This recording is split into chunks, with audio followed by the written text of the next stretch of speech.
اخواتي وحبايبي عاملين ايه؟ يا رب دايما تكونوا بخير.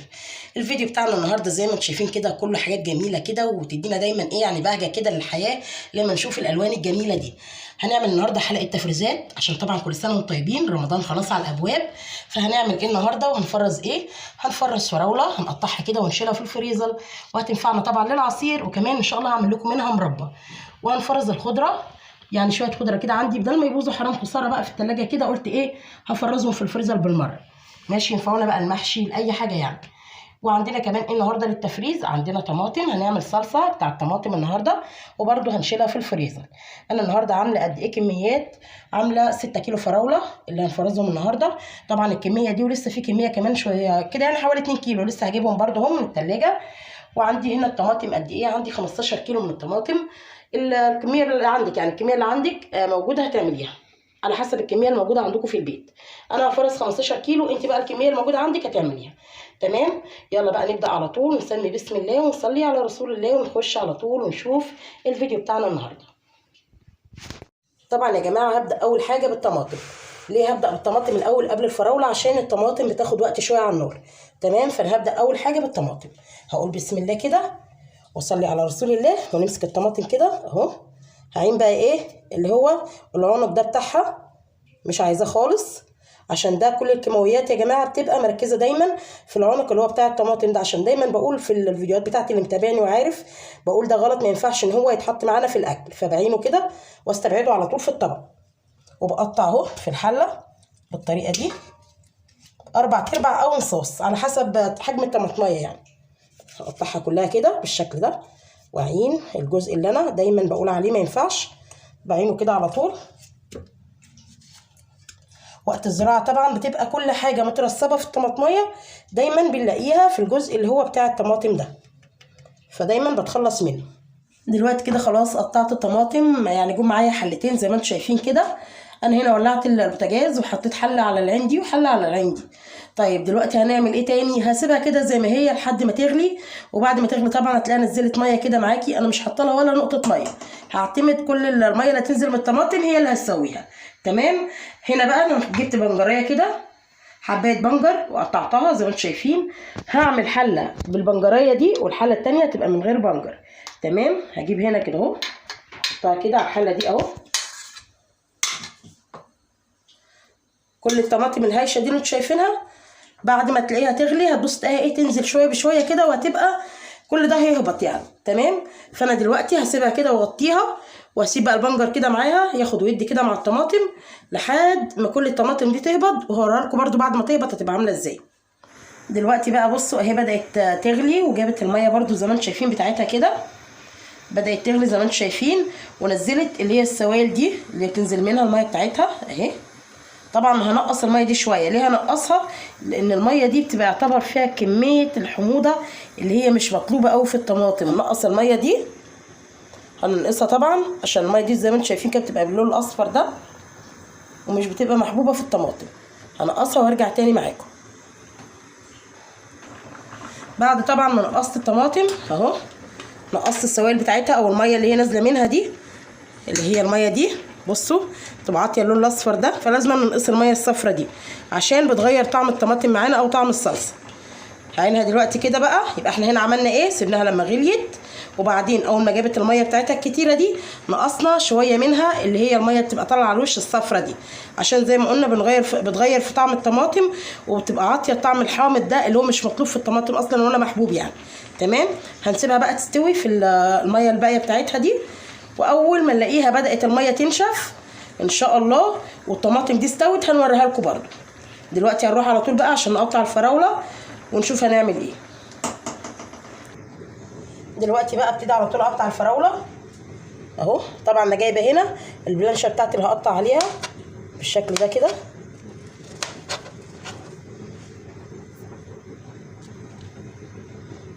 الكبيره مقطعها على 3 زي كده، والصغيره يا دوبك نصين.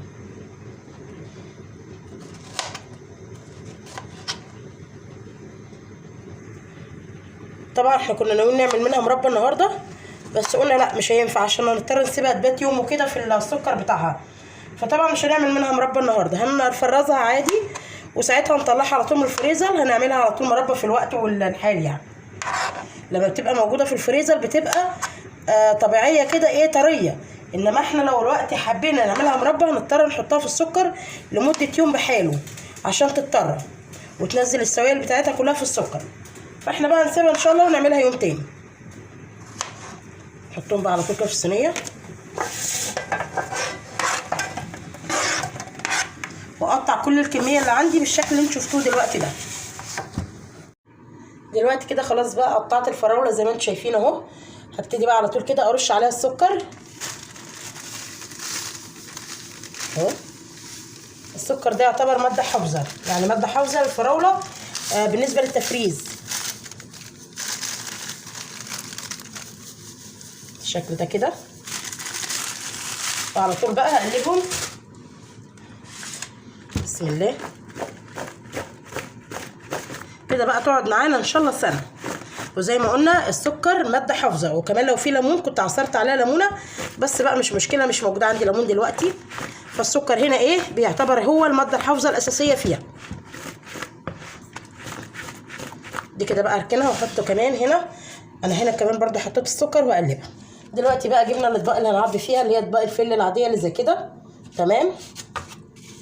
وبجيب الاكياس اللي هي بتاع المطبخ بقصقصها وبخليها على قد حجم الطبق بالظبط، على قد حجمها كده على طول، وبحطه جوه الطبق اهو بالشكل ده. هبتدي بقى على طول دلوقتي اعبي الفراوله.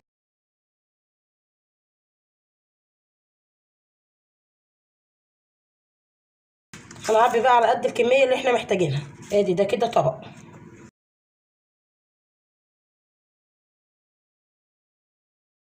وادي ده الطبق التالت. هنروح بقى نعبي باقي الطبق ونرجع تاني مع بعض. بعد كده خلاص انا عبيتهم في الطبق اهو زي ما انتم شايفين. عبوا معايا 10 اطباق بالظبط تمام. وفي كمان شويه هنا اللي انا هعملهم عصير، هنعملهم عصير برده في اخر الفيديو كده هنشوفهم. دلوقتي بقى انا هغلف الطبق بتاعتي دي بالبلاستيك فيل ده بتاعي او الرول. هغلف بقى الطباق ونرجع تاني ان شاء الله. يعني انا دلوقتي عبيتها اهو، هروح اغلفها ونرجع تاني ان شاء الله. دلوقتي خلاص غلفتهم اهو، وده الشكل النهائي ليهم تمام. جمال جدا اهو كده. الطبق بقى ايه يبقى موجود في التلاجة، منين ما نحب نطلع بناخد طبق بطبق كده. ضيف جانا على غفله، عندنا عزومه، حتى احنا واولادنا في البيت حابين نشرب حاجه فريش كده، على طول بنطلعها مع شويه لبن مع شويه ميه على طول. يا رب بقى كده ايه تكون عجبتكم. نبتدي على طول دلوقتي نعمل الخضره. هنقطعها زي ما انتم شايفين كده، هفرمها حتت صغننه خالص.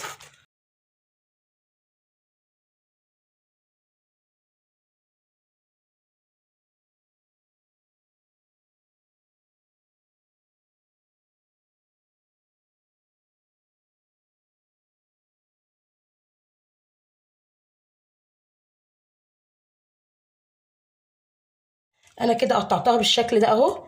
طبعا ايه هقطع باقي الكميه مع نفسي ونرجع تاني، بس عايزه اوريها لكم برده وانا بعبيها في الطبق اهي. بعد كده هقطع باقي الكميه ونرجع بقى مع بعض كده ايه بعد ما نكون غلفنا الاطباق دي بالشكل ده كده. طبعا عايزه اعبيها في طبق هعبيها، عايزه اعبيها في اكياس هعبيها. دلوقتي كده خلاص انا طفيت على الحلتين بتوع الطماطم اهم بقوا جاهزين معايا، يعني استووا. بصوا هدوس عليها كده هتتهرس معايا بسهوله زي ما انتم شايفين كده اهو. هي كده الطماطم بقت جاهزه اهي. هجيب واحده تاني كده سليمه شويه واوريها لكم تاني. بصوا هاجي ادوس عليها كده بتطلع كده من الطماطميه القشره وحديها والطماطم وحديها، وتلاقيها ايه مستويه معاكم على الاخر كده اتهرست خلاص تمام. هستنى بقى تبرد شويه الحلتين ونضربهم على الكبه على الخلاط الموجوده عندنا. فانا هستنى دولك يهدوا وعلى طول بقى على الكبه كده واطحنهم ونرجع تاني. دلوقتي كده انا خلاص طحنتهم اهم تمام. هنلاقي في قشر كده كتير في الطماطم والبذور وكل الحاجات دي هنتخلص منها عن طريق المصفى. هفضيهم هنا كده في المصفى. وطبعا الحله اللي انا عملتهم فيها سويتهم فيها هي نفس الحله اللي خدتها دلوقتي هصفيهم فيها اهي. هجيبها لكم كده بالتليفون اهي. دي الحله اللي انا سويت فيها تمام. هصفي فيها برده الطماطم عشان لسه هرجعها تاخد غلوه على النار. هروح دلوقتي اكمل باقي الطماطم ونصفيها ونرجع تاني. كده خلاص بالشكل ده كده اتضربوا على الكبه وبقوا معايا بالشكل الجميل ده اهو. دي اللي بالبنجر ودي الصلصه العاديه. هنعمل ايه هنا دلوقتي؟ هاخد كوبايه كده من اللي هي الصغيره دي بتاعه الشاي او بتاعه القهوه، مليتها كده زيت. هاخد نصها هنا اهو كده اهو، والنص التاني في الحله التانيه كده. تمام. وايه كمان؟ هاخد هنا كده حوالي معلقتين من السكر، وهنا كمان معلقتين من السكر. السكر ده هنا يا جماعه ماده حافظه. تمام. وكمان الملح معلقه كده كبيره، وهنا كمان برضو معلقه كبيره. ماشي. هنحط هنا شويه عشان المعلقه ما كانتش مليانه قوي. دلوقتي يا جماعه بقى بعد ما حطينا الملح والسكر والزيت كده قلبناهم تقلبتين اهو، والحله التانيه برضو هقلبها كده بالشكل ده اهو. شايفين شكلهم قد ايه جميل ما شاء الله.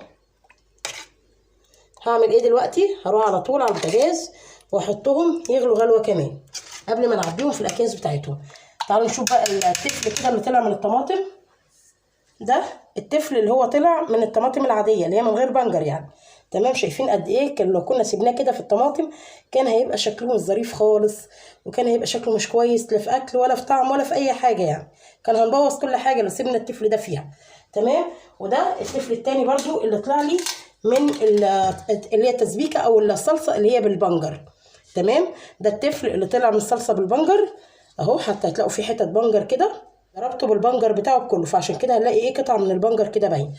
وده التفل اللي طلع لي من اللي هي الصلصه العاديه. هروح دلوقتي بقى كده ونحطهم على البوتاجاز. اول ما يغلوا ان شاء الله هنعبيهم في الاكياس ونوريكم الفيديو كله في الشكل النهائي طبعا واحنا بنعمل العصير. حبايبي كده خلاص خلصت كل حاجه زي ما انتم شايفين. عبيت كمان اكياس الصلصه اهو. هعمل دلوقتي الكبه كده عشان اوريكم شكلهم. تمام. عملت اللي هي الصلصه العاديه اهي، عبيتها في اكياس، وكمان اللي هي الصلصه بالبنجر برضو اهي. تمام. بالشكل ده شكلهم روعه يا جماعه ولونهم جميل جدا ما شاء الله. وكمان الخضره عبيت منها في كيس زي ما قلت لكم اهو. كمان عبيتها في اطباق الفل اللي هناك دي. دلوقتي بقى هنعمل ايه بقى؟ هنعمل شويه عصير كده عشان تعبنا بصراحه. لازم ايه بقى؟ نروق نفسينا كده بعد المجهود الجبار اللي عملناه ده.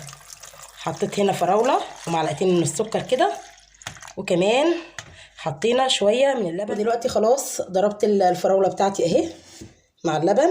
تمام. ده كده شكلها. موجود زبادي عندنا يا جماعه، لو موجود علبه او علبتين بنحطهم عادي معاها وبيتضربوا، بيبقوا عاملين شويه زي الزبادو. عارفين اللي بنجيبه من بره ده اللي هو في الازايز الجاهز، بيبقى شبه كده بالظبط. مش موجود بنستخدم الحليب وخلاص على كده. صبها دلوقتي في كوبايات الشكل ده